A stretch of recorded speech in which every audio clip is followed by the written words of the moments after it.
इतना उनकी योजना अच्छी थी तो उनका से हटाया क्यों गया? भाई इतने सालों से वो काम कर रहे थे तो उनको मजबूरन यहाँ से जाना क्यों पड़ा? पहली बात। दूसरी बात, आपने कहा ये जो फ्रीबीज की बात कर रहे हैं, बड़ा अजीब है। जो परिभाषित करने के जो लोग हैं वो श्रेय लेते हैं कि हम देश में 80 करोड़ लोगों को फ्री भोजन खिला रहे हैं। वो तो ठीक है, किसी गरीब वंचित को अगर कांग्रेस की सरकार कुछ अनुदान देना चाहे, मदद देना चाहे, वो रेवड़ी है, वो फ्री भी है। और खुद आप श्रेय ले रहे हैं कि हम देश में 80 करोड़ लोगों को फ्री भोजन खिला रहे हैं। तो आप करें तो वो अन्नदाता और दानदाता हैं। कांग्रेस कुछ घोषणा करे तो उसको आप फ्री भी मानते हैं।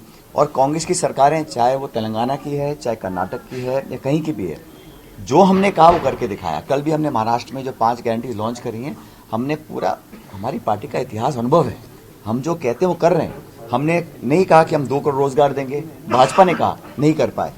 15 लाख रुपए खाते में आएंगे, उन्होंने कहा नहीं कर पाए। किसान की आमदनी दुगनी करेंगे, नहीं कर पाए। तो झूठ बोलना और फिर विपक्ष को कोसना कब तक करेंगे? आपका सत्ता है ना, यहाँ डबल इंजन चल रहा है मध्य प्रदेश में इतने सालों से, केंद्र में आपकी सरकार है, तो फिर क्यों बेरोजगारी बढ़ रही है, क्यों महंगाई बढ़ रही है, क्यों किसान आत्महत्या कर रहे हैं? उस पर अंकुश कौन लगाएगा? तो औरों पर दोषारोपण करना ये भाजपा की, मैं समझता हूँ, प्रवृत्ति में आ चुका है।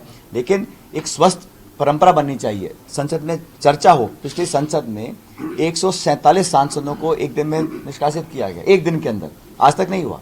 अब संख्यावान हमारा बहुत बेहतर है, तो अब वहाँ सार्थक चर्चा भी हम करवाएंगे और मनमानी तरीके से जो एक तरफा फैसला सरकार लेती थी उस पर अंकुश लगेगा।